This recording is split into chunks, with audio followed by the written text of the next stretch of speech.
આદરણીય vice principal Shri રોનિબા madam, અધ્યાપક મિત્રો તેમજ વિદ્યાર્થીની બહેનો, આજે હું તમને સ્ટડી સર્કલ વિશે થોડું કહીશ. ઇકોનોમિક્સ ડિપાર્ટમેન્ટ અંતર્ગત ચાલતા સ્ટડી સર્કલનું નામ શું છે? કેટલાને ખબર છે?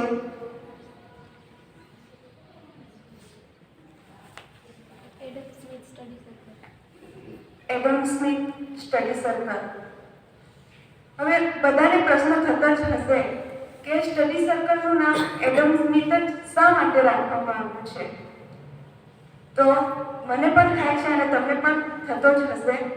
તો એડમ સ્મિથ વિશે હું થોડું કહીશ કે એડમ સ્મિથને અર્થશાસ્ત્રના પિતા તરીકે ઓળખવામાં આવે છે અને અર્થશાસ્ત્રમાં તેમનું ખૂબ જ મોટું યોગદાન રહેલું છે. 1776માં તેમનું એક પુસ્તક પ્રકાશિત થયું હતું જેમનું નામ છે an inquiry into the nature and causes of the wealth of nations, જેને ટૂંકમાં વેલ્થ ઓફ નેશન્સ તરીકે ઓળખવામાં આવે છે. આ પુસ્તક દ્વારા તેમને ખૂબ જ પ્રસિદ્ધિ મળી હતી. હવે આ જે અલગ અલગ ડિપાર્ટમેન્ટ્સ છે એના દ્વારા જે સ્ટડી સર્કલમાં અલગ અલગ પ્રવૃત્તિઓ કરાવવામાં આવે છે, એમની પાછળનો હેતુ એ છે કે વિદ્યાર્થીઓમાં સ્કિલ ડેવલપ થાય.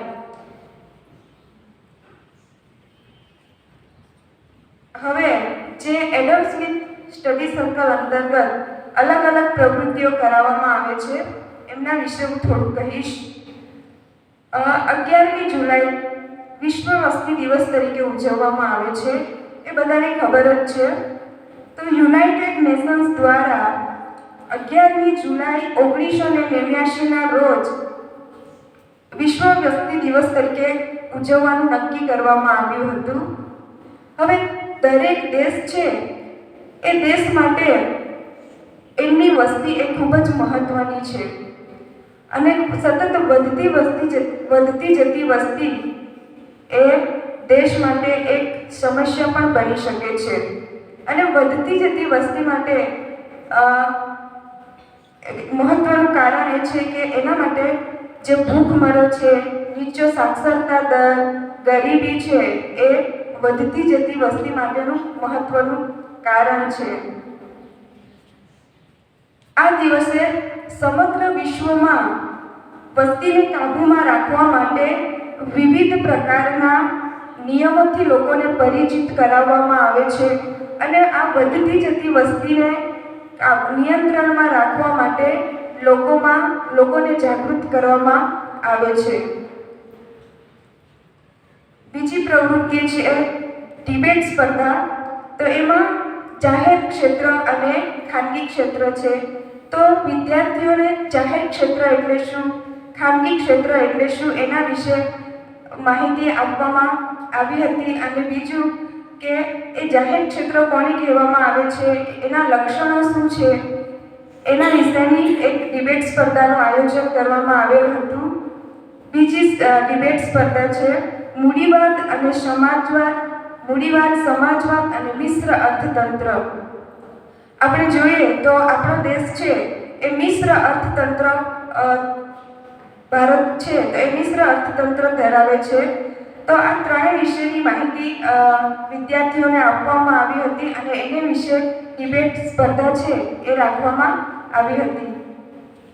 એના પછીની પ્રવૃત્તિ છે માઇક્રો સ્મોલ ઇન્ડસ્ટ્રીઝની તાલીમ વિદ્યાર્થીઓને આપવામાં આવી હતી, જેમાં એક્સપર્ટ લેક્ચર તરીકે બહારથી બોલાવવામાં આવ્યા હતા. અને પોતાના ઘરની અંદર જ પણ એવી કેટલીક વસ્તુઓ છે એ આપણે બનાવી શકીએ છીએ એમના માટેની ટ્રેનિંગ આપવામાં આવી હતી અને એ વસ્તુ બનાવીને આપણે માર્કેટમાં વેચી પણ શકીએ છીએ. બીજી પ્રવૃત્તિ છે ક્વિઝ સ્પર્ધા અને વક્તૃત્વ સ્પર્ધાનું પણ આયોજન કરવામાં આવેલ હતું. એમાં my proud my Nations quiz સ્પર્ધાનું આયોજન કરવામાં આવ્યું હતું. એમાં જે વર્તમાનમાં જે કંઈ બનાવો બને છે, જનરલ નોલેજના પ્રશ્નો છે, એ પ્રશ્નો અને પ્રશ્નોની ક્વિઝ સ્પર્ધા રાખવામાં આવેલ હતી. પછી બીજી પ્રવૃત્તિ છે ચાર્ટ મેકિંગ.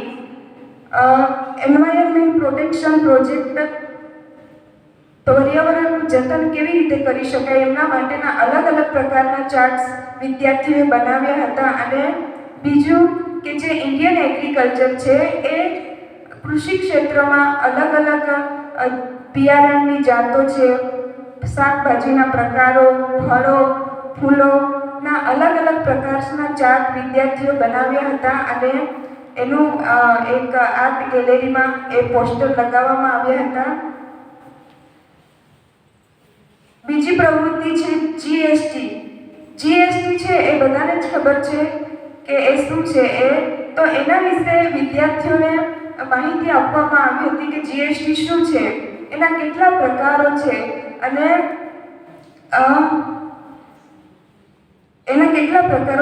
એના ફાયદા શું છે અને ગેરફાયદા શું છે એના વિશે વિદ્યાર્થીઓને માહિતી આપવામાં આવી હતી. એ જીએસટી વિશે હું થોડુંક કહીશ. જીએસટીનું પૂરું નામ છે goods and services tax. 3 August 2016ના રોજ રાજ્યસભામાં 122મું બંધારણીય બિલ પસાર કરવામાં આવ્યું હતું અને 1 જુલાઈ 2017થી ભારતમાં જીએસટીનો કાયદો છે એ લાગુ કરવામાં આવ્યો હતો. જીએસટીના 4 પ્રકારો છે. હવે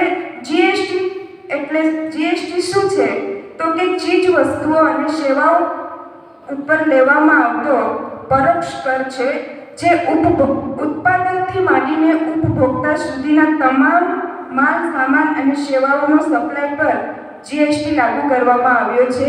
હવે એના 4 પ્રકારો છે. તો પહેલો પ્રકાર છે integrated goods and service tax, બીજો છે state goods services and tax, ત્રીજો છે central goods and services tax, ચોથો છે union territory goods and services tax. આ અલગ અલગ પ્રકારના ટેક્સીસ જે કેટલાક ટેક્સીસ એવા છે જે રાજ્ય સરકાર લે છે, કેટલાક કેન્દ્ર સરકાર લે છે અને કેટલાક ટેક્સ એવા છે જે કેન્દ્ર શાસિત પ્રદેશો દ્વારા લેવામાં આવે છે. બીજી પ્રવૃત્તિ છે કે પીપીટી કઈ રીતે બનાવી શકાય અને એને પ્રેઝન્ટ કેવી રીતે કરી શકાય એમના વિશે વિદ્યાર્થીઓને પ્રોફેસરો દ્વારા માહિતી આપવામાં આવી હતી. આપણે જોઈએ તો આ જે વર્તમાન યુગ છે એ ટેકનોલોજીનો યુગ છે. તો આ વિદ્યાર્થીઓને એ ખબર હોવી જોઈએ કે પીપીટી કેવી રીતે બનાવી શકાય એનું પ્રેઝન્ટ કેવી રીતે કરી શકાય. તો એમના માટેનું એક વર્કશોપનું આયોજન કરવામાં આવે અને એના વિશે વિદ્યાર્થીઓને માહિતી આપવામાં આવી હતી. એના પછી જે તારા મંદિર છે, સવિતા દીદી મ્યુઝિયમ અને ગુરુકુળ લાઇબ્રેરીની મુલાકાત પણ વિદ્યાર્થીઓએ લીધી હતી. તો આ ગુરુકુળ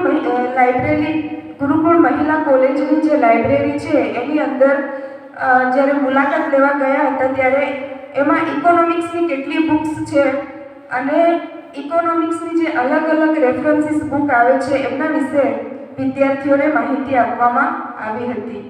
થેન્ક યુ.